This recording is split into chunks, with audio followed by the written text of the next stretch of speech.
नमस्कार दोस्तों, मैं Om Prakash Pandey the BNP institute के ऑनलाइन प्लेटफॉर्म पे आपका स्वागत करता हूं। दोस्तों, आज हम जिस टॉपिक चर्चा करेंगे वह टॉपिक है संघ की कार्यपालिका। संघ की कार्यपालिका क्या है? संघ की कार्यपालिका को दोस्तों हम भाग 5 के अंतर्गत देखते हैं, अनुच्छेद 52 से लेकर 78 तक। संघ की जो कार्यपालिका होती है उसमें हम प्रमुख अंग कौन-कौन से होता है इस पे हम चर्चा करते हैं। दोस्तों, जो प्रमुख अंग होता है, पहला होता है राष्ट्रपति, दूसरा होता है उपराष्ट्रपति, तीसरा होता है प्रधानमंत्री, चौथा होता है मंत्रिमंडल और पाँचवां होता है महान्यायवादी। ये कुछ 5 प्रमुख अंग होते हैं जो भारत की संघ की कार्यपालिका के रूप में जाने जाते हैं। तो आज दोस्तों हम उसी संघ की कार्यपालिका से हम राष्ट्रपति का अध्ययन करेंगे और राष्ट्रपति के बेसिक स्ट्रक्चर को समझने का प्रयास करेंगे कि राष्ट्रपति की नियुक्ति कैसे होती है, राष्ट्रपति कौन होता है और राष्ट्रपति पर महाभियोग कैसे लगाया जाता है और राष्ट्रपति को क्या-क्या शक्ति या क्या-क्या उनके कार्यक्षेत्र हैं जो कि राज्य के प्रमुख या राज्य के प्रमुख के रूप में या फिर संसद के प्रमुख के रूप में वो किस तरीके से कार्य करते हैं। दोस्तों, आइए हम राष्ट्रपति के उन सभी पहलुओं पर, उन सभी तथ्यों पर चर्चा करते हैं जो राष्ट्रपति एवं परीक्षा के दृष्टिकोण से क्या है, महत्वपूर्ण है। दोस्तों, आज हम राष्ट्रपति के भाग 1 को देखेंगे और कि उनका स्ट्रक्चर क्या है, वे कौन-कौन से अनुच्छेद है जिसके अंदर उनकी योग्यता, पुनर्निर्वाचन, कार्यकाल, शपथ, महाभियोग, ठीक दोस्तों, उनका निर्वाचन कैसे होता है, निर्वाचन का तरीका क्या होगा, ठीक है, उनको जानेंगे। उसके बाद दोस्तों हम अन्य नेक्स्ट भाग में हम राष्ट्रपति के जानने का प्रयास करेंगे, उनकी शक्ति क्या है, विधायी शक्ति क्या है, कार्यकारी शक्ति क्या है, न्यायिक शक्ति क्या है दोस्तों, सैन्य शक्ति क्या है, आपातकालीन संबंधी शक्ति क्या है, उन पे हम चर्चा करेंगे। आइए दोस्तों, समय ना लेते हुए हम सीधे चलते हैं राष्ट्रपति के भाग 1 पर। दोस्तों, जो राष्ट्रपति होता है वह राज्य का प्रमुख होता है, ठीक है। संघ की कार्यपालिका में संघ की कार्यपालिका में राष्ट्रपति, उपराष्ट्रपति, प्रधानमंत्री, मंत्रिमंडल और महान्यायवादी। तो राष्ट्रपति जो होता है दोस्तों वह राज्य का प्रमुख होता है। अर्थात अगर आपसे प्रश्न पूछे कि राष्ट्रपति कौन है तो आप कहेंगे राष्ट्रपति जो है वह भारत के राज्य का प्रमुख होता है। साथ ही साथ दोस्तों हमारे यहाँ दो प्रकार की सत्ता है, एक होती है वास्तविक, एक होता है नाम मात्र। जो वास्तविक सत्ता है दोस्तों, वास्तविक जो प्रधान होते हैं वो होते हैं हमारे भारत के प्रधानमंत्री, जबकि नॉमिनल हेड या नाम मात्र जो प्रधान होते हैं उन्हें बोलते हैं क्या, राष्ट्रपति। तो राष्ट्रपति को कहा जाता है नाम मात्र प्रधान। और दोस्तों साथ ही साथ हमको ये भी बात याद रखना है कि जो राष्ट्रपति होता है वह भारत का प्रथम नागरिक होता है, ठीक। अर्थात अगर हम 125 करोड़ की अगर हम जनता की बात कर रहे हैं तो वो कहीं ना कहीं किसकी बात दोस्तों बात है, वो है राष्ट्रपति, उसमें प्रथम नागरिक होता है, अर्थात फर्स्ट सिटीजन किसी को कहा जाता है तो वो है भारत का राष्ट्रपति। साथ ही साथ दोस्तों राष्ट्रपति जो है वो अपने शक्तियों का प्रयोग बहुत ही कम करता है। राष्ट्रपति चाहे तो अपनी शक्ति का प्रयोग हमेशा कर सकता है, लेकिन राष्ट्रपति अपने शक्ति का प्रयोग स्वविवेक के अनुसार ही करता है। अर्थात जब राष्ट्रपति लगता है कि हमें अपनी शक्ति का प्रयोग करना चाहिए तो अपनी शक्ति का प्रयोग भी करता है, लेकिन अधिकतर मामले में देखा जाता है कि राष्ट्रपति अपनी शक्ति प्रयोग बहुत ही कम करता है, ठीक। अब तो 2-3 बातें आपको जानना है प्रारंभिक अवस्था में कि भाग 5 में हम संघ की कार्यपालिका की बात करते हैं। संघ कार्यपालिका में राष्ट्रपति, उपराष्ट्रपति, प्रधानमंत्री, मंत्रिमंडल और महान्यायवादी, ये कुछ 5 पद हैं जो संघ की कार्यपालिका में 52 से 78। साथ ही साथ दोस्तों हमको एक और बात रखना है कि जो राष्ट्रपति होता है वह नाम मात्र प्रधान होता है और भारत का प्रथम नागरिक के रूप में इनको जाना जाता है। और राष्ट्रपति अपनी शक्ति का प्रयोग बहुत ही कम करता है, अर्थात राज्य का प्रमुख कौन होता है, भारत का राष्ट्रपति। आइए दोस्तों राष्ट्रपति से संबंधित कुछ प्रमुख अनुच्छेदों को हम संक्षिप्त में जानते हैं, बाकी हम प्रत्येक अनुच्छेदों को क्रमवार देखने का प्रयास, किस अनुच्छेद में क्या क्या दिया गया है। दोस्तों एकदम आसानी से हम इसको जानने का प्रयास करेंगे। अनुच्छेद 52 में राष्ट्रपति का पद, हमने जब प्रमुख अनुच्छेद आपको पढ़ाया था भाग 1, भाग 2, भाग 3, तो उसमें हमने राष्ट्रपति के प्रमुख अनुच्छेदों के बारे में जिक्र किया है, लेकिन यहाँ मैं ब्रीफ में आपको बता दे रहा हूँ, बाकी मैं आपको समझाने का प्रयास करता हूँ। दोस्तों अनुच्छेद 52 में राष्ट्रपति के पद को परिभाषित किया गया है, मतलब राष्ट्रपति के रूप में भारत में एक राष्ट्रपति का पद होगा जो राज्य के प्रमुख के रूप में जाना जाएगा। दोस्तों अनुच्छेद 53 जो है वह राष्ट्रपति के कार्य, मतलब राष्ट्रपति एक कार्यपालक शक्ति में कैसे, मतलब राष्ट्रपति का कार्यपालिका के रूप में या कार्यपालक शक्ति में वो कैसे कार्य, मतलब उनकी कार्य शक्ति क्या होगी, अर्थात राष्ट्रपति के कार्य एवं शक्ति के या उनके उत्तरदायित्वों को क्या रखा गया, अनुच्छेद 53 में जगह दिया गया है। अनुच्छेद 54 में दोस्तों निर्वाचन या चुनाव, मतलब राष्ट्रपति का निर्वाचन या चुनाव कैसे होगा, ठीक है, उनसे संबंधित प्रावधान अनुच्छेद 54 में दिया गया है। बाकी हम इसको क्रम से पढ़ें दोस्तों। अनुच्छेद 55 में निर्वाचन का तरीका क्या होगा, मतलब किस तरीके से, अप्रत्यक्ष तरीके से चुना जाएगा कि प्रत्यक्ष तरीके से राष्ट्रपति चुना जाएगा। दोस्तों आपको पता होना चाहिए अनुच्छेद 55 निर्वाचन के तरीका को स्पष्ट करता है, अर्थात निर्वाचन का तरीका होगा अप्रत्यक्ष होगा और एकल संगठित द्वारा उनको चुना जाएगा। अभी हम आगे इस पर चर्चा करेंगे। दोस्तों जो अनुच्छेद 56 है वह पद के वध, कार्यकाल या पद त्याग, मतलब त्याग पत्र, अगर राष्ट्रपति के कार्यकाल संबंध में, तो राष्ट्रपति का कार्यकाल कितना होगा, ठीक है। अनुच्छेद 56 जो है राष्ट्रपति कार्यकाल से मतलब किस समय परिभाषा व्यक्त करता है। और साथ ही साथ राष्ट्रपति अपना त्याग पत्र किसे देगा, तो उपराष्ट्रपति देता है, ठीक है, आइए उन्हीं पर हम चर्चा करेंगे अभी आगे। फिर नेक्स्ट दोस्तों है अनुच्छेद 57 जो है वह पुनर्निर्वाचन, मतलब राष्ट्रपति एक बार के अलावा क्या दूसरी बार भी निर्वाचित हो सकता है, मतलब बार बार निर्वाचित राष्ट्रपति हो सकता है, तो इसका भी प्रावधान हमारे भारत संविधान में अनुच्छेद 57 के अंतर्गत किया गया है। अनुच्छेद 58 दोस्तों राष्ट्रपति की योग्यता, मतलब राष्ट्रपति कौन बन सकता है उसके लिए योग्यता, मतलब योग्य होना, मतलब कौन कौन सी पात्रता होनी चाहिए, कौन कौन सी योग्यता होनी चाहिए राष्ट्रपति बनने के लिए, उनसे संबंधित प्रावधान हमारे अनुच्छेद 58 में दिया गया है। अनुच्छेद 59 दोस्तों राष्ट्रपति के लिए कार्यालय होगा, जैसे पीएमओ आपने सुना, पीएम कार्यालय, पीएमओ ऑफिस, वैसे उसी प्रकार से पीएम ऑफिस ना एक होता है क्या, एक होता है प्रेसिडेंट ऑफिस, अर्थात राष्ट्रपति कार्यालय होता है। और राष्ट्रपति कार्यालय की कंडीशन को किस तरीके से सुचारू रूप चलाया जाएगा उससे संबंधित प्रावधान किसमें दोस्तों है, अनुच्छेद 59। जो अनुच्छेद 60 है दोस्तों वह शपथ ग्रहण, अर्थात राष्ट्रपति क्या करता है, चीफ जस्टिस ऑफ इंडिया, सर्वोच्च न्यायालय के जो चीफ जस्टिस ऑफ इंडिया होते हैं, सर्वोच्च न्यायालय जो मुख्य न्यायाधीश उनके समक्ष क्या होते हैं, अपना शपथ ग्रहण करते हैं, उन पर अभी हम चर्चा करेंगे। फिर दोस्तों अनुच्छेद 61 में महाभियोग की प्रक्रिया है। महाभियोग का तात्पर्य यहाँ दोस्तों इससे है कि अगर राष्ट्रपति संविधान को उल्लंघन करता है तो संविधान को उल्लंघन करने पर राष्ट्रपति महाभियोग लगाया जाएगा। कैसे लगाया जाए, क्या होगा, अभी हम उसको विस्तार से जानने का प्रयास करेंगे। अभी हमको केवल जानना है कि अनुच्छेद 61 जो है वह महाभियोग की प्रक्रिया को परिभाषित करता है। दोस्तों जो अनुच्छेद 71 है वह चुनाव संबंधी विवाद, अर्थात अगर राष्ट्रपति के चुनाव संबंधी कोई विवाद होता है तो इसका निपटारा सुप्रीम कोर्ट के द्वारा किया जाएगा, अर्थात सर्वोच्च न्यायालय क्या करेगा, राष्ट्रपति के चुनाव संबंधी विवाद को निपटारा करेगा। फिर दोस्तों इसके बारे में हम चर्चा आगे करेंगे। जो अनुच्छेद 72 है दोस्तों वहाँ क्षमादान की शक्ति, अर्थात राष्ट्रपति को क्षमादान की शक्ति से जो प्रावधान है वह अनुच्छेद 72 में दिया गया। इसको हम लोग भाग 2, जब राष्ट्रपति का जब भाग 2 लेकर आएंगे तो उसमें हम समझेंगे कि चुनाव संबंधी विवाद क्या है, क्षमादान की शक्ति राष्ट्रपति कैसे, मतलब क्षमादान की शक्ति का राष्ट्रपति कैसे करता है। इसको हम लोग सब न्यायिक शक्ति, कार्यकारी शक्ति, विधायी शक्ति और सैन्य शक्ति और आपात शक्ति जब पढ़ेंगे तो उसमें हम विस्तार से इसको जानेंगे।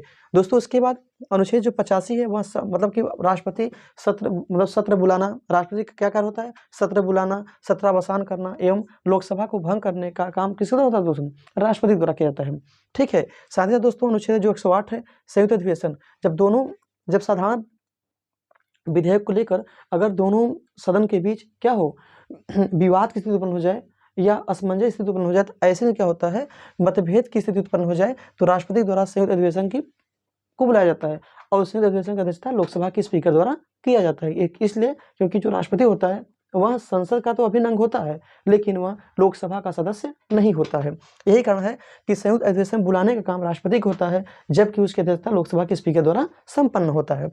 दोस्तों अनुच्छेद 111 है वह राष्ट्रपति की वीटो या पॉकेट शक्ति संबंधी प्रावधान करता है। वीटो शक्ति मतलब मान लीजिए कोई भी अधिनियम, मतलब कोई भी बिल अगर पास होकर राष्ट्रपति पास जाता है तो राष्ट्रपति उसे अपने पास रख सकता है, सुरक्षित रख सकता है या उस पर विचार कर सकता है। तो इस पे संबंधी में प्रावधान हम कल देखेंगे, उनकी शक्ति का प्रयोग कैसे होता है। जो दोस्तों 1, 2, 3 है अनुच्छेद 123 बहुत इंपॉर्टेंट है। अध्यादेश की शक्ति, मतलब राष्ट्रपति के द्वारा अध्यादेश जारी किया जाता है सदन के न चलने की स्थिति में।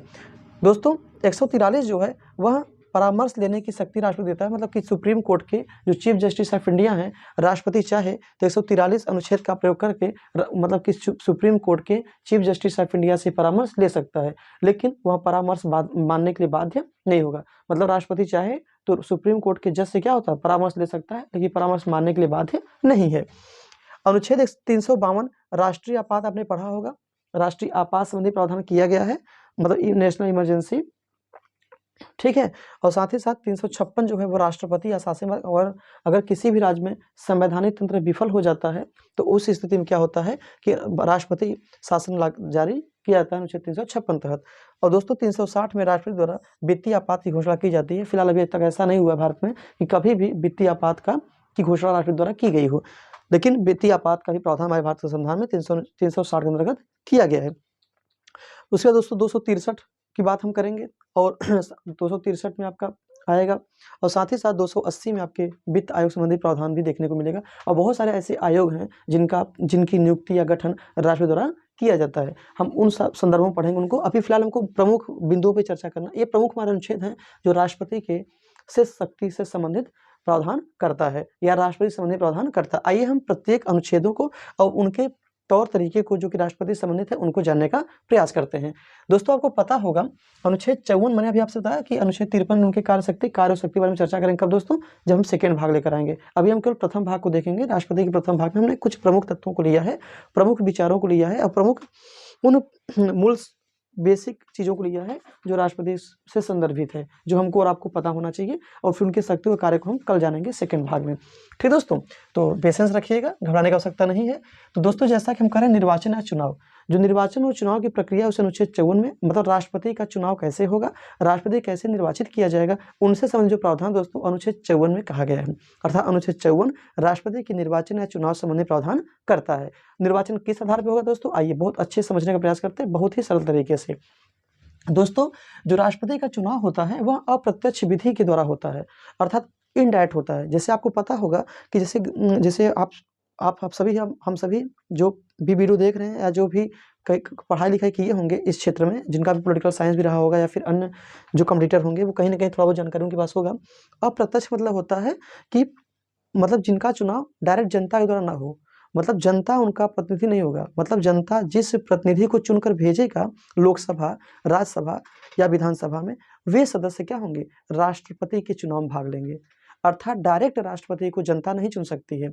तो अप्रत्यक्ष का मतलब होता है कि डायरेक्ट जनता के द्वारा नहीं चुना जाना, बल्कि जनता के द्वारा जो प्रतिनिधि बनकर जाते हैं, जैसे जैसे आप सांसद चुनते हैं या विधायक चुनते हैं, तो सांसद और विधायक क्या करते हैं, राष्ट्रपति के चुनाव में भाग लेते हैं, न कि जनता।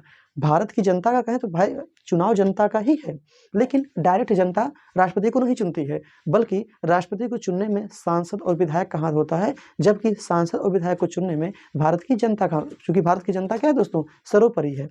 ठीक दोस्तों, तो इसको आप याद रखिएगा कि जो राष्ट्रपति का चुनाव होता है वह अप्रत्यक्ष विधि से होता है। अगर आपसे कभी प्रश्न पूछे कि राष्ट्रपति चुनाव अप्रत्यक्ष होता है कि प्रत्यक्ष होता है, तो आप कहेंगे राष्ट्रपति का चुनाव अप्रत्यक्ष होता है, इनडायरेक्टली होता है। अर्थात जनता डायरेक्ट उनको नहीं चुनती है, बल्कि जनता के द्वारा चुने गए प्रतिनिधि होते हैं, वो प्रतिनिधि क्या करते हैं, भारत के राष्ट्रपति का चुनाव करते हैं। दोस्तों दूसरी बात यहाँ पे है, निर्वाचक मंडल के सदस्यों द्वारा उनका निर्वाचन किया जाता है। मतलब निर्वाचक मंडल के जो सदस्य होंगे, अर्थात जो निर्वाचक मंडल के सदस्य होंगे, उनके द्वारा दोस्तों क्या होता है, राष्ट्रपति का चुनाव या निर्वाचन किया जाता है। अब निर्वाचक मंडल के सदस्य कौन होते हैं दोस्तों, आइए चर्चा करते हैं।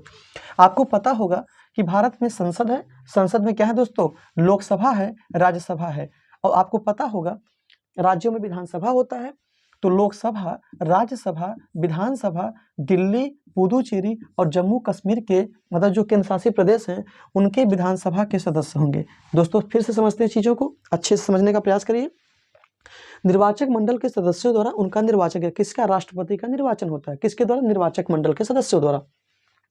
निर्वाचक मंडल के सदस्य कौन होंगे दोस्तों, लोकसभा के सदस्य होंगे, राज्यसभा के निर्वाचित सदस्य होंगे, विधानसभा के निर्वाचित सदस्य होंगे, और केंद्र शासित राज्य के, अर्थात दिल्ली, पुदुचेरी, चूंकि जम्मू एंड कश्मीर भी क्या हो गया, एक प्रकार से केंद्र शासित प्रदेश हो गया, वहां भी विधानसभा है, तो हम कह सकते हैं दिल्ली, पुदुचेरी, जम्मू एंड कश्मीर के विधानसभा के सदस्य क्या होंगे, राष्ट्रपति के निर्वाचन में भाग लेंगे।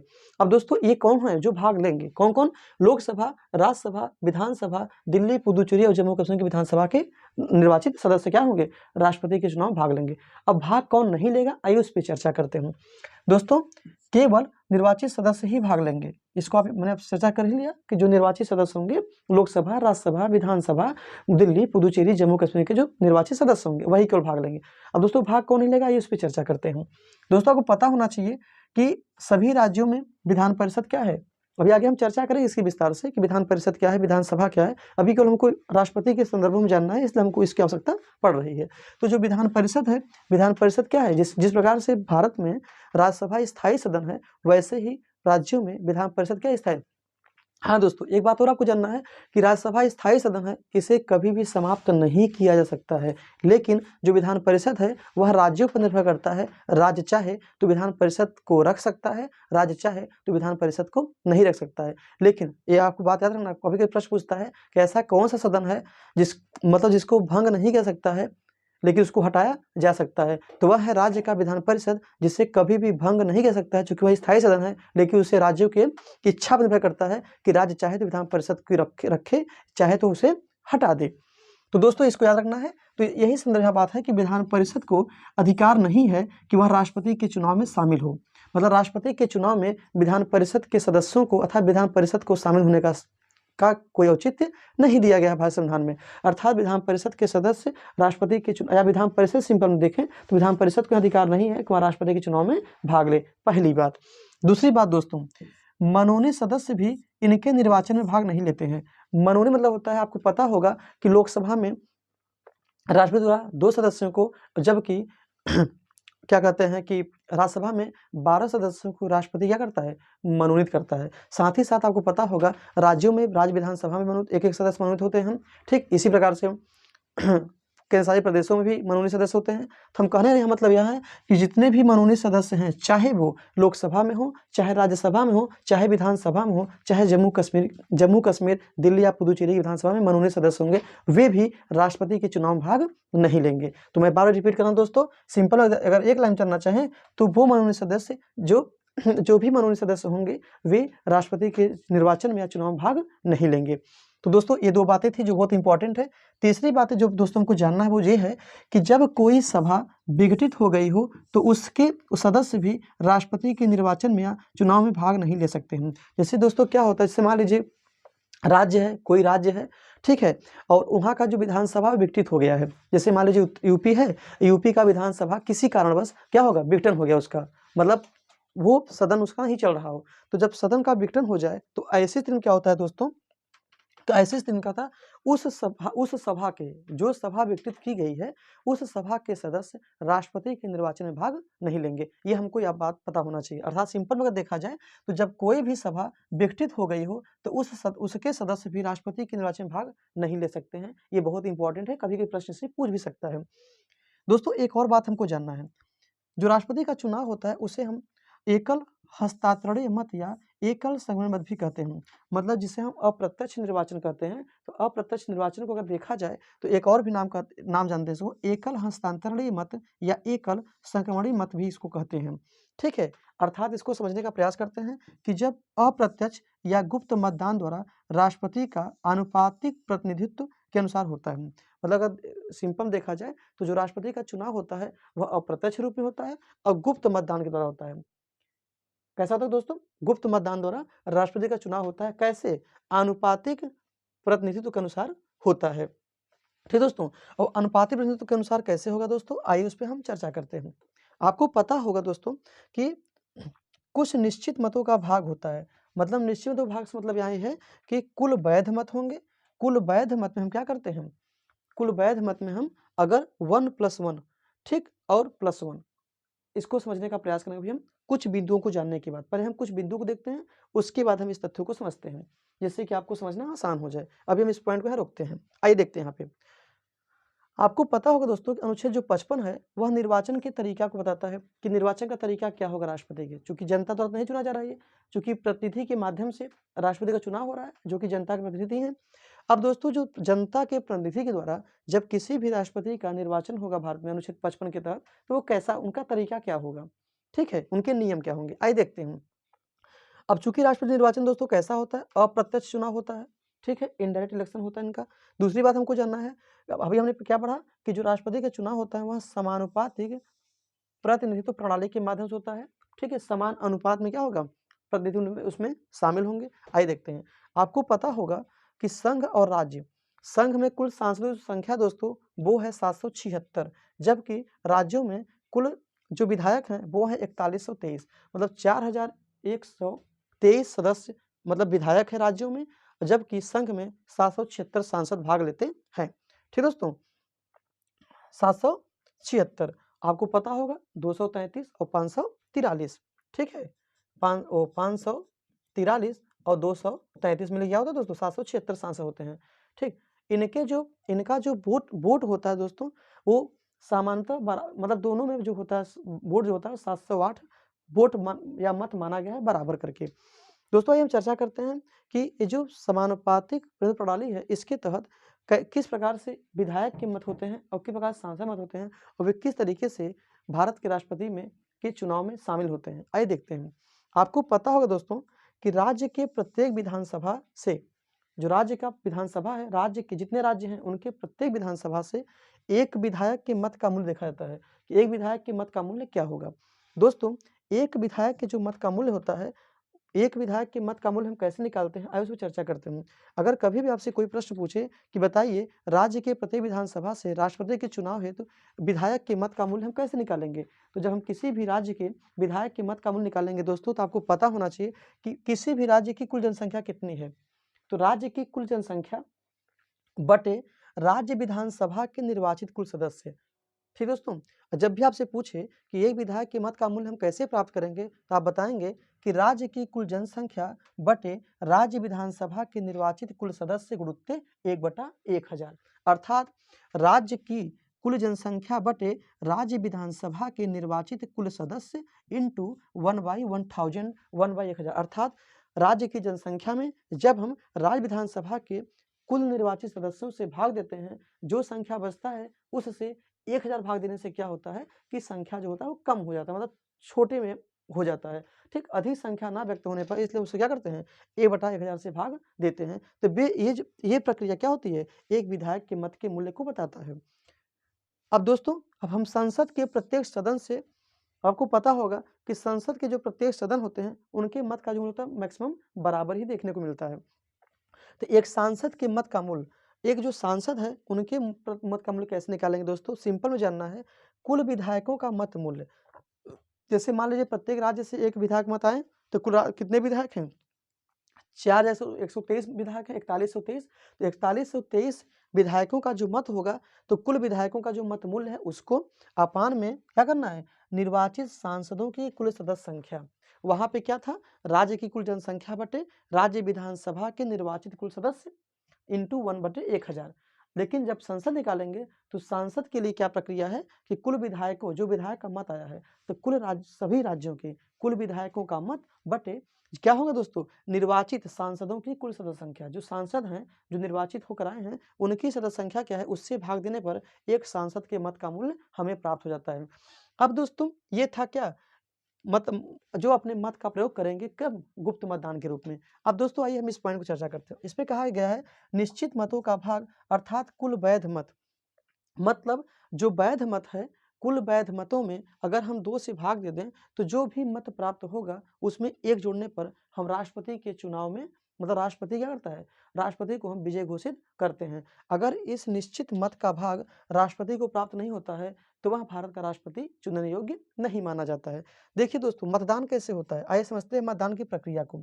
जो मतदान होता है दोस्तों, मतदान को उम्मीदवारों के द्वारा, मतलब वरीयता क्रम में क्या होता रखा जाता है, जैसे मान लीजिए सिंपल में, जैसे मान लीजिए राष्ट्रपति को आप, मान लीजिए बहुत सारे विधायक सांसद हैं अपने मत का प्रयोग करना चाहते हैं, तो वो क्या करेंगे, चुनाव में भागीदारी हिस्सेदारी लेंगे। उनके सामने एक बैलेट पेपर आएगा जिसमें क्रमवार से नाम लिखा होगा, प्रथम उम्मीदवार, द्वितीय उम्मीदवार, तृतीय उम्मीदवार, चतुर्थ उम्मीदवार। मान लीजिए 4 उम्मीदवार चुनाव में भाग लेते हैं, चारों उम्मीदवारों क्या होगा दोस्तों, क्रम से नाम लिखा होगा। हम जिस क्रम में जिस उम्मीदवार का नाम रखेंगे वह क्या होगा, जैसे मान लीजिए हमको 4 नाम दिया गया कि प्रथम उम्मीदवार, द्वितीय उम्मीदवार, तृतीय उम्मीदवार और चतुर्थ उम्मीदवार। हमने मान लीजिए प्रथम उम्मीदवार पे ए को रखा, द्वितीय पे बी को रखा, तृतीय पे सी को रखा और चतुर्थ पे डी को रखा। अब जो दूसरा जो व्यक्ति जाएगा, चाहे वो विधायक अगर उनको मत देने जाएगा राष्ट्रपति को, राष्ट्रपति के चुनाव में, तो वो क्या करेगा, जिसे आपने 1 पे रखा है हो सकता है वह उसे 2 पे रखे, हो सकता है कोई उस पे 3 पे रखे। इस प्रकार से क्या होता है, व्यक्ति व्यक्ति मतलब उम्मीदवार को वरीयता अनुसार, मतलब वरीयता क्रम से क्या करता है, अपने मत का प्रयोग करता है। अब दोस्तों उस मत की गणना कैसे होगी, अब आपके मन में प्रश्न होगा कि वो राष्ट्रपति की मत की गणना हम कैसे करेंगे दोस्तों? तो राष्ट्रपति के जो मत की गणना होती है, वह होता है चरण अनुसार।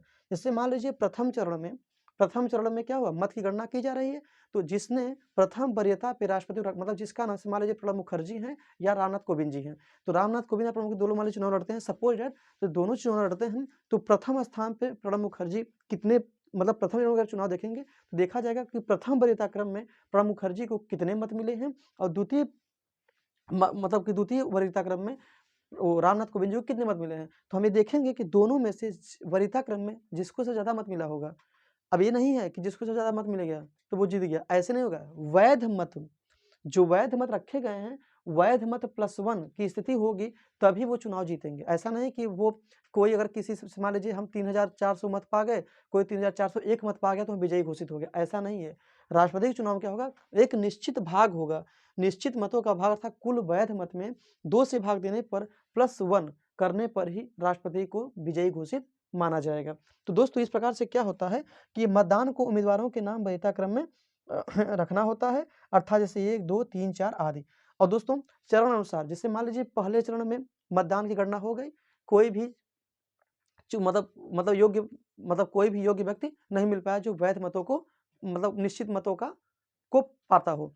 फिर दूसरा क्या हो, दूसरे चरण में मतदान होगा, फिर तीसरे चरण में मतदान गणना होगी।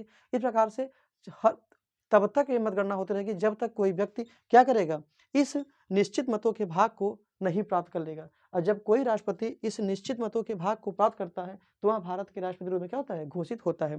दोस्तों आपको एक बात और पता होना चाहिए, डॉक्टर बीबी गिरी, अभी तक ऐसा पहली बार हुआ है, देखने को मिलता है कि डॉक्टर बीबी गिरी जो थे वह दूसरे चरण में क्या होते हैं, राष्ट्रपति का चुनाव जीतते। अभी तक ऐसा पहली बार ही देखने, जो डॉक्टर बीबी गिरी थे वो क्या थे, भारत राष्ट्रपति थे जिन्होंने दूसरे चरण के मतगणना में क्या होता है, चुनाव जीते थे। बाकी अभी तक जितने भी मतगणना जितना चुनाव हुआ राष्ट्रपति का, उसमें पहली बार में ही लोगों ने क्या किया, चुनाव जीत लिया है। लेकिन डॉक्टर बीबी गिरी जो थे वो द्वितीय चरण में चुनाव जीतने का काम किए थे। दोस्तों ये था हमारा निर्वाचन और चुनाव संबंधी प्रक्रिया। आइए दोस्तों हम समझते हैं राष्ट्रपति के कार्यकाल या त्यागपत्र संबंधी प्रावधान। दोस्तों अनुच्छेद 56 में राष्ट्रपति के कार्यकाल की प्रावधान, मतलब राष्ट्रपति की कार्यकाल शक्ति क्या होगी, ठीक है, पदभार उनका क्या होगा, कब तक वो अपने पद बने रहेंगे, उससे संबंधित, और त्याग पत्र किसे दे सकते हैं, आइए उसको देखते हैं। दोस्तों जो राष्ट्रपति का कार्यकाल होता है वह 5 वर्ष के लिए होता है, और शपथ अर्थात शपथ ग्रहण से शपथ ग्रहण तक, जैसे राष्ट्रपति ने आज शपथ ग्रहण किया है तो जब तक दूसरा राष्ट्रपति शपथ ग्रहण नहीं कर लेगा तब तक वह अपने राष्ट्रपति पद पर बने रहेंगे। अर्थात राष्ट्रपति जो कार्यकाल होता है वह 5 वर्ष के लिए होता है, और साथ ही साथ शपथ ग्रहण से लेकर शपथ ग्रहण तक वो क्या करते हैं, राष्ट्रपति पद पर बने रहते हैं। अगर राष्ट्रपति चाहे तो अपना त्याग पत्र किसे दे सकता है, उपराष्ट्रपति को दे सकता है, समय से पहले भी और समय के बाद तो राष्ट्रपति देता ही है त्याग। अर्थात राष्ट्रपति अपना त्यागपत्र किसे देता है, भारत के उपराष्ट्रपति को, और भारत का जो उपराष्ट्रपति है वह राष्ट्रपति, अर्थात त्यागपत्र की जो प्रक्रिया है वो राष्ट्रपति उपराष्ट्रपति को, उपराष्ट्रपति राष्ट्रपति को देता है। आइए दोस्तों हम बात करते हैं पुनर्निर्वाचन। क्या राष्ट्रपति, मतलब से आपको पता होना चाहिए, आपसे प्रश्न लोग पूछेंगे क्या राष्ट्रपति का पुनर्निर्वाचन हो सकता है, अर्थात अगर एक बार हम राष्ट्रपति बन गए तो क्या हम दोबारा राष्ट्रपति बन सकते हैं, आइए देखते हैं। दोस्तों भारत में राष्ट्रपति बनने के लिए कोई सीमा तय नहीं की गई है, अर्थात भारत में कोई भी व्यक्ति जो 35 वर्ष की आयु या अपनी, मतलब जो राष्ट्रपति के लिए योग्यताएं दी गई हैं, अगर उसको फुलफिल करता है, उसको पूरा करता है तो वह राष्ट्रपति बनने की योग्यता रखता है। राष्ट्रपति बनने के लिए कोई सीमा तय नहीं की गई, जितनी बार चाहे आप उतनी बार राष्ट्रपति का चुनाव लड़ सकते हैं और राष्ट्रपति बनकर भारत में के राज्य के प्रमुख रूप में संचालन कर सकते हैं। अर्थात सिंपल में अगर पुनर्निर्वाचन की बात करें तो हाँ, भारत में राष्ट्रपति बनने के लिए पुनर्निर्वाचन की योग्यता या अर्हता दी गई है। साथ ही साथ आपको पता होगा कि भारत में आप कितनी बार राष्ट्रपति बनेंगे इसकी सीमा तय नहीं है, लेकिन अगर हम अमेरिका के परिप्रेक्ष्य में देखें, यूनाइटेड स्टेट ऑफ अमेरिका के बारे में सोचें तो अमेरिका में अधिकतम 2 बार ही हम राष्ट्रपति बन सकते हैं। अर्थात एक व्यक्ति केवल और केवल 2 बार राष्ट्रपति बनने की क्षमता रख सकता है, 2 बार से अधिक अमेरिका में कोई राष्ट्रपति नहीं बनता। तो अगर भारत से तुलना की जाए राष्ट्रपति का, तो राष्ट्रपति भारत में कोई जितनी बार चाहे उतनी बार राष्ट्रपति बन सकते हैं, जबकि अमेरिका में ऐसा नहीं है, अधिकतम 2 बार। अब बराक ओबामा को पता होगा 2 बार राष्ट्रपति थे, फिर हटा दिए गए वो, ठीक। आइए अब हम बात करते हैं दोस्तों योग्यता की। राष्ट्रपति के लिए क्या-क्या योग्यताएं होनी चाहिए। अगर आप राष्ट्रपति बनने की क्षमता रखते हैं, चाहत रखते हैं, तो आपको फिर पता होना चाहिए कि राष्ट्रपति बनने के लिए क्या-क्या योग्यताएं दी गई हैं। आइए उन्हीं योग्यताओं को चर्चा करते हैं। दोस्तों पहली बात इसमें होना चाहिए कि भारत का अगर राष्ट्रपति अगर हमको बनना है तो सर्वप्रथम हमको भारत का नागरिक होना पड़ेगा। तो इसमें जो पहला क्रम है आपको जानना है कि अगर हम भारत के नागरिक होंगे तभी हम भारत के राष्ट्रपति पद के लिए नियुक्त घोषित, मतलब अपनी योग्यता रख सकते हैं। अर्थात भारत का नागरिक होना क्या है, अनिवार्य है, अनिवार्य शर्त है। अनुच्छेद 58 कहता है, अनुच्छेद 58 कहता है राष्ट्रपति की योग्यता को लेकर कि राष्ट्रपति वही बन पाएगा जो भारत का नागरिक होगा। आइए बात दूसरी बात, 35 वर्ष की आयु पूरा कर चुका हो, एक भी दिन कम नहीं होना चाहिए। सिंपल भाषा में 35 वर्ष की आयु जो व्यक्ति, पहला बात क्या, नागरिक होना चाहिए। दूसरा, अगर आपकी जो उम्र है, आपकी जो आयु है, अगर वह 35 वर्ष पूरी हो चुकी होगी, एक भी दिन कम रहेगा तो आप राष्ट्रपति के पद पे चुनाव नहीं लड़ सकते हैं। अर्थात 35 वर्ष की आयु अगर आप पूरा कर चुके होंगे तो आप राष्ट्रपति के पद के लिए योग्य घोषित माने जाएंगे। तीसरा दोस्तों इसमें पॉइंट है कि 35 वर्ष से ऊपर उम्र सीमा तय नहीं है। अर्थात अगर 35 वर्ष से ऊपर अगर आप 105 वर्ष के भी हैं, 110 वर्ष के भी हैं, 95 वर्ष के भी हैं, तो भी आप चुनाव लड़ सकते हैं, कोई बाउंडेशन नहीं है। लेकिन अगर 35 वर्ष से एक भी दिन कम अगर आपकी उम्र सीमा है तो आप चुनाव नहीं लड़ सकते हैं। तो सिंपल में आपको जानना है कि 35 वर्ष से ऊपर अगर उम्र आपकी सीमा है तो उस सीमा तय नहीं की गई कि आप किस उम्र तक चुनाव लड़ सकते हैं।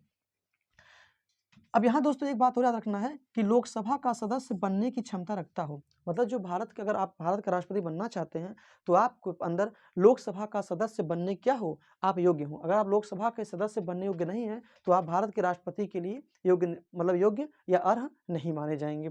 तो लोकसभा सदस्य बनने योग्य आपकी क्षमता हो, साथ ही साथ किसी लाभ के पद पर ना हो, अर्थात ऐसा ना हो कि आप वैसे भी आपको पता जो राष्ट्रपति के पद पर जाएगा तो किसी लाभ के पद नहीं रहेगा, लेकिन इसमें कहा गया कि आप मतलब कोई भी ऐसा सरकारी पद जैसे राज्यपाल हो गया, फिर अन्य ऐसे सरकारी पद आपके पास नहीं, मतलब कोई भी लाभ का पद आपके पास नहीं होना चाहिए। अगर लाभ के पद पे आप हैं तो आप राष्ट्रपति के लिए उम्मीदवार घोषित नहीं माने जाएंगे। दोस्तों और एक बात आपको जानना है, राष्ट्रपति के चुनाव के नामांकन के लिए उम्मीदवारों के कम से कम 50 सदस्य प्रस्तावक व 50 सदस्य अनुमोदक होने चाहिए।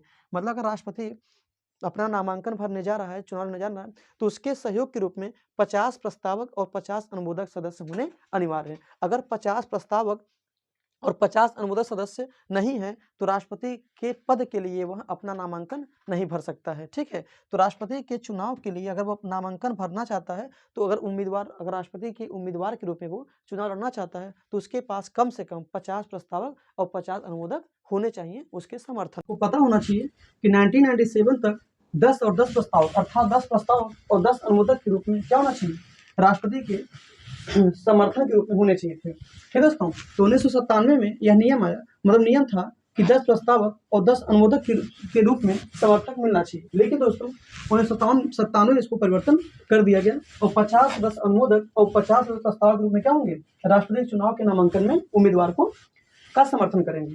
दोस्तों अब आपको ये बात पता होना चाहिए कि प्रत्येक उम्मीदवार भारतीय रिजर्व बैंक में या भारतीय सरकारी खजाने में, प्रत्येक उम्मीदवार भारतीय रिजर्व बैंक या भारतीय सरकारी खजाने में 15,000 रुपए जमानत राशि के रूप में जमा करेगा।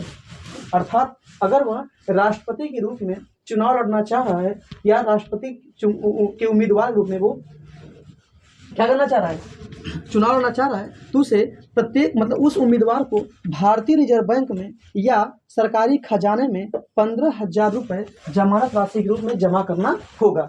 इस राशि को दोस्तों 1997 में 97 तक रुपए 2500, अर्थात जिस जमानत राशि को वर्तमान में 15,000 किया गया है, यह 1997 तक 2500 रुपए था। अर्थात राष्ट्रपति के लिए जो भी उम्मीदवार वो होगा वह 2500 रुपए आरबीआई में या सरकारी खजाने में जमानत राशि के रूप में जमा करेगा।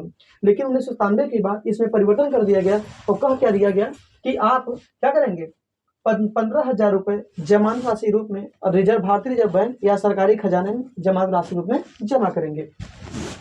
दोस्तों अगला पॉइंट ये है कि यदि उम्मीदवार कुल डाले गए मतों का 1/6 भाग मत प्राप्त करने में असमर्थ रहता है तो वह जमानत राशि जब्त हो जाएगी। आइए समझते हैं।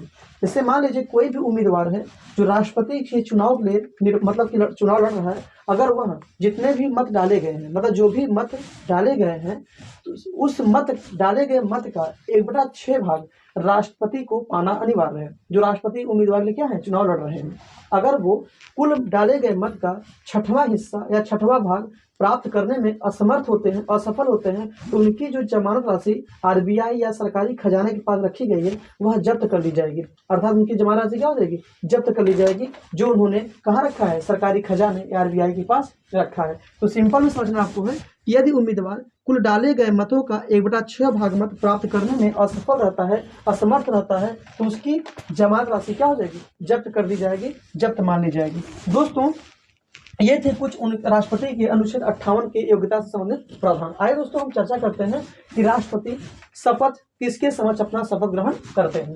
दोस्तों अनुच्छेद 60 जो है वह राष्ट्रपति के शपथ से संबंधित प्रावधान करता है। अर्थात अनुच्छेद 60 राष्ट्रपति के शपथ संबंधी प्रावधान है। क्या कौन कौन प्रावधान दोस्तों आइए देखते हैं। जो अनुच्छेद 60 है वह कहता है कि सर्वोच्च न्यायालय के मुख्य न्यायाधीश के समक्ष राष्ट्रपति अपना शपथ ग्रहण करेंगे।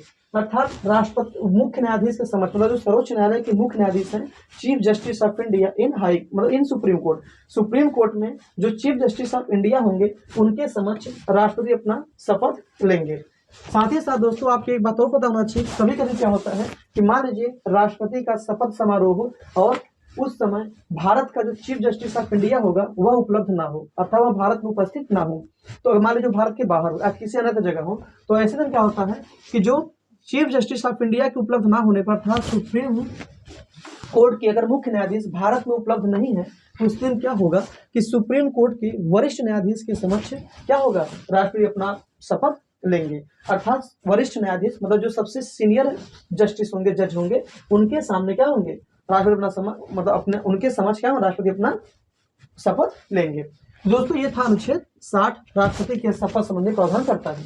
अब दोस्तों आपको पता होगा कि राष्ट्रपति पर अगर राष्ट्रपति संविधान का उल्लंघन करते हुए पाया जाता है या राष्ट्रपति द्वारा संविधान का उल्लंघन किया जाता है, तो राष्ट्रपति के खिलाफ संसद में क्या रहता है, महाभियोग का प्रस्ताव लाया जाता है। तो दोस्तों जो अनुच्छेद 61 है वह राष्ट्रपति पर महाभियोग की शक्ति प्रदान करता है, किसको, संसद को। आइए, अगर संविधान का उल्लंघन करने पर अगर राष्ट्रपति संविधान का उल्लंघन करता है तो राष्ट्रपति के प्रति संसद में महाभियोग लाया जाता है। अर्थात संसद में क्या लाया जाए दोस्तों, महाभियोग लाया जाए। कब, जब राष्ट्रपति संविधान का उल्लंघन करता है, अर्थात राष्ट्रपति द्वारा संविधान का उल्लंघन किए जाने में क्या होता है, उन पर महाभियोग लगाया जाता है। आइए दोस्तों समझते हैं कि महाभियोग की प्रक्रिया क्या होती है। संसद के दोनों सदन में लाया जाता है, अर्थात महाभियोग संबंधित जो प्रस्ताव है संसद की किसी सदन में ला सकते हैं, चाहे लोकसभा में चाहे राज्यसभा में। दोस्तों महाभियोग लाने से पहले कुछ मुख्य बातें आपको पता होना चाहिए कि अगर राष्ट्रपति पर महाभियोग लगा रहे हैं तो राष्ट्रपति को 14 दिन पूर्व एक लिखित सूचना देना आवश्यक है। मतलब जो राष्ट्रपति, वर्तमान राष्ट्रपति हमारे मान लीजिए हैं और उन पर हम महाभियोग लगाना चाहते हैं, ये मानते हुए कि उन्होंने संविधान का उल्लंघन किया है, तो संविधान का उल्लंघन करने पर अगर हम उनके खिलाफ महाभियोग लाना चाहते हैं संसद में, तो उसके लिए हमको 14 दिन पहले एक लिखित सूचना देना होगा कि मैं आपके लिए, आपके मतलब राष्ट्रपति जी महोदय, मैं आपके क्या लाना चाहता हूँ, महाभियोग लाना चाह रहा हूँ। 14 दिन पहले ऐसा आपको लिख कर देना पड़ेगा। दूसरी चीज, जिस भी सदन में इस महाभियोग को लाया जा रहा है उस सदन के कम से कम 1/4 सदस्य का हस्ताक्षर होना अनिवार्य है। अर्थात 1/4 सदस्य मतलब 1/4 सदस्य अगर हस्ताक्षर नहीं है तो वह महाभियोग उस सदन में नहीं लाया जाएगा। दोस्तों महाभियोग का जो प्रस्ताव है वह संसद के दोनों सदन में 2/3 बहुमत से पास होना चाहिए। अर्थात राज्यसभा में भी 2/3 बहुमत से पास होना चाहिए और लोकसभा में अगर 2/3 बहुमत से आपका महाभियोग का जो महाभियोग प्रस्ताव लाया गया है अगर वह नहीं पास होता है तो वह महाभियोग राष्ट्रपति पे नहीं माना जाएगा। अगर वह प्रस्ताव पारित हो जाता है तो राष्ट्रपति पारित होने वाले दिन से क्या करेगा, अपने पद का परित्याग कर देंगे। दोस्तों महाभियोग की जो प्रक्रिया है वह संसद की एक अर्धन्यायिक प्रक्रिया है। अर्थात महाभियोग को हम कह सकते हैं कि वह संसद की एक अर्धन्यायिक प्रक्रिया है। मतलब अर्धन्यायिक शक्ति किसको देता है, संसद को देता है, राष्ट्रपति के महाभियोग से संदर्भित। दोस्तों और एक प्रमुख हमको बात जानना है कि संसद के दोनों सदनों के नामांकित सदस्य मतलब कि संसद के मतलब कि महाभियोग में कौन भाग ले सकता है, कौन नहीं ले सकता, उनकी चर्चा करते हैं। संसद के दोनों सदनों के नामांकित सदस्य जिन्होंने राष्ट्रपति के चुनाव में भाग नहीं लिया था इस महाभियोग में भाग ले सकते हैं। अर्थात कहने मतलब कि संसद के दोनों सदनों के नामांकित सदस्य जिन्होंने राष्ट्रपति के चुनाव में भाग नहीं लिया था, ठीक है, राष्ट्रपति के चुनाव में भाग नहीं लिया था, इस महाभियोग में भाग ले सकते हैं। आइए नेक्स्ट दोस्तों कहा गया कि संसद के दोनों सदनों के जो नामांकित सदस्य हैं जिन्होंने राष्ट्रपति के चुनाव में क्या भाग नहीं लिया था इस महाभियोग में भाग ले सकते हैं। दोस्तों एक और पॉइंट जानना है कि राज्य विधानसभाओं के निर्वाचित सदस्य तथा दिल्ली, पुदुचेरी तथा जम्मू और कश्मीर केंद्र शासित राज्य विधानसभाओं के सदस्य महाभियोग में भाग नहीं लेंगे। अर्थात ठीक ना, राष्ट्रपति चुनाव में भाग नहीं लिया था, इस महाभियोग में भाग ले सकते हैं। और विधानसभाओं के जो सदस्य होंगे, चाहे दिल्ली के हों, चाहे पुदुचेरी के हों, चाहे जम्मू कश्मीर के हों, चाहे जबकि क्या भाग लिए थे उनके चुनाव में, लेकिन इसमें क्या होगा, इसमें महाभियोग में भाग नहीं लेंगे। दोस्तों एक और बात जानना आपको जो जरूरी है कि अभी तक किसी भी राष्ट्रपति पर महाभियोग नहीं लगाया गया है। मतलब अभी तक भारत के इतिहास में 1950 से लेकर 2021 तक देखा जाए दोस्तों, तो राष्ट्रपति द्वारा वित्तीय आपात की घोषणा नहीं की गई अनुच्छेद 360 और अनुच्छेद 61 का प्रयोग अभी तक भारत में नहीं किया गया है। तो अभी तक किसी भी राष्ट्रपति पर महाभियोग नहीं लगाया गया है। ठीक दोस्तों, तो संसद के दोनों सदनों के नामांकित सदस्य जिन्होंने राष्ट्रपति के चुनाव में भाग नहीं लिया था इस महाभियोग में भाग ले सकते हैं। दूसरा पॉइंट, राज्य विधानसभाओं के निर्वाचित सदस्य तथा दिल्ली, पुदुचेरी तथा जम्मू कश्मीर केंद्र शासित तथा राज्य विधानसभाओं के सदस्य महाभियोग में भाग नहीं लेंगे। दोस्तों, अब आपके जो अंतिम पॉइंट है हमको थोड़ा ध्यान देना है कि राष्ट्रपति अनुच्छेद 60 के अंतर्गत शपथ लेता है। राष्ट्रपति अनुच्छेद 60 का प्रयोग अनुच्छेद 60 राष्ट्रपति को शपथ लिया जाता है किसके समक्ष? चीफ जस्टिस ऑफ इंडिया या चीफ जस्टिस ऑफ इंडिया अगर उपलब्ध नहीं है तो जो सीनियर होंगे, जो वरिष्ठ न्यायाधीश हैं उनके सामने। शपथ में क्या वो शपथ लेते हैं भारत के समक्ष या मुख्य न्यायाधीश समक्ष, आइए उन पर चर्चा करते हैं। राष्ट्रपति द्वारा जो शपथ है प्रतिज्ञा दिया जाता है उसमें सब कुछ प्रमुख बातें हैं जो राष्ट्रपति द्वारा संकल्पित की जाती हैं। उनका जो राष्ट्रपति का जो शपथ होता है वो होता है कि वह श्रद्धापूर्वक राष्ट्रपति पद का कार्यपालन करूंगा। उनका जो पहला स्टेटमेंट होता है वो होता है कि मैं श्रद्धापूर्वक राष्ट्रपति पद का क्या करूंगा? कार्यपालन करूंगा। दूसरा उनका स्टेटमेंट होता है कि संविधान और विधि का परिरक्षण, संरक्षण एवं उनका प्रतिरक्षण करूंगा। अर्थात राष्ट्रपति कहना है कि मैं संविधान और विधि का परिरक्षण करूंगा, संरक्षण करूंगा और साथ ही साथ उनका प्रतिरक्षण करूंगा। और तीसरा उनका जो दोस्तों होता है वो होता है कि भारत की जनता की सेवा, मतलब मैं भारत की जनता की सेवा और कल्याण में क्या रहूंगा? निरत रहूंगा। अर्थात मैं भारत की जनता की सेवा करूंगा, उनके कल्याण के हित में, मतलब उनके कल्याणार्थ हेतु जो हो सकेगा मैं राष्ट्रपति के पद हित उन पे निरत रहूंगा, उनका सेवा करूंगा। दोस्तों, तो राष्ट्रपति का जो शपथ होता है वो होता है कि श्रद्धापूर्वक राष्ट्रपति पद का कार्यपालन करूंगा, संविधान और विधि का परिरक्षण, संरक्षण और प्रतिरक्षण करूंगा, साथ ही साथ भारत की जनता की सेवा और कल्याण में निरत रहूंगा। दोस्तों, ये थे कुछ प्रमुख बातें। निर्वाचन कैसे होता है, निर्वाचन का तरीका क्या होता है, योग्यताएं क्या होनी चाहिए, पुनर्निर्वाचन हो सकता है कि नहीं हो सकता है, कार्यकाल क्या होना चाहिए, शपथ क्या होना चाहिए, उन पर महाभियोग की प्रक्रिया क्या होती है और राष्ट्रपति को मतदान कैसे दिया जाता है, और साथ ही साथ राष्ट्रपति द्वारा शपथ या प्रतिज्ञान की स्थिति क्या होती है, वो क्या प्रतिज्ञान या शपथ देते हैं। ठीक है, अपने संविधान, अपने भारत के संदर्भों में हमने इसको देखने का प्रयास किया। तो दोस्तों, ये था राष्ट्रपति का प्रथम भाग। राष्ट्रपति द्वितीय भाग में हम राष्ट्रपति के कार्य और शक्ति के बारे में जानने का प्रयास करेंगे। राष्ट्रपति की कार्यकारी शक्ति क्या है, विधायी शक्ति क्या है, न्यायिक शक्ति क्या है, सैन्य शक्ति क्या है और साथ ही साथ आपातकालीन संबंधी शक्ति क्या है जो राष्ट्रपति को दिया गया है। ठीक है, वीटो पावर क्या होता है राष्ट्रपति का, अध्यादेश की शक्ति क्या होती है, परामर्श लेने की शक्ति क्या है, राष्ट्रीय आपात क्या है, राष्ट्रपति शासन क्या है, वित्तीय आपात क्या है। कल हम इन सारे पहलुओं की चर्चा करने का प्रयास करेंगे। दोस्तों, उम्मीद करते हैं आपको राष्ट्रपति का यह पहला भाग समझ में आया होगा। अगर समझ में आ रहा है तो वीडियो को लाइक करिए, शेयर करिए, सब्सक्राइब करिए और अपने सभी मित्रों के पास भेजिए जिससे उनको भी इसका लाभ मिल सके। बहुत सारी परीक्षाएं हैं जिसमें यहाँ से संबंधित प्रश्न हमेशा कभी न कभी किसी न किसी आपको देखने को जरूर मिलेगा, इसलिए इसको एक बार दो बार देखिएगा। समझ नहीं आता है तो इसको लिखिएगा, कई बार पढ़ेंगे, कई बार देखेंगे, आपको चीजें समझ में आ जाएंगी। नमस्कार दोस्तों, मिलते हैं नेक्स्ट वीडियो में नेक्स्ट पार्ट के साथ। Bye bye, good night.